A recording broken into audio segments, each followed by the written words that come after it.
В Республиканском перинатальном центре в этом году появилось на свет 1396 малышей, 706 мальчиков и 690 девочек.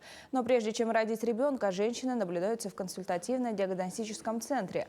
В прошлом году более 4500 женщин с патологиями здоровья получили медконсультации и прошли медосмотр.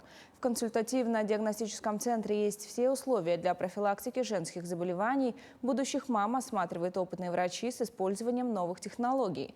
Также работает телемедицина. Видеоконсультацию в этом году получили уже около 200 беременных женщин республики. Гинекологи и акушеры тесно работают с федеральными центрами и направляют женщин на роды. С января проводили 36 консультаций с медорганизациями Центральной России. Наша женская консультация оказывает помощь, в общем, лечебную, диагностическую, консультативную беременным высокой группы риска всей республики. За день у нас проходит где-то около 30 первичных беременных, и получается они ходят по всем врачам, акушер-гинекологам. Потом у нас есть 5 узких специалистов и терапевт, да, и получается у нас около 130 посещений в день. Самые распространенные заболевания среди беременных у нас это гестационный сахарный диабет.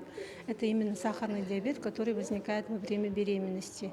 Это связано сейчас, наверное, получается с образом жизни, да, молодых людей у нас, малоподвижностью, высококалорийная еда. И в свое время ковид, когда изоляция была, сидели, тоже свою роль это все сыграло.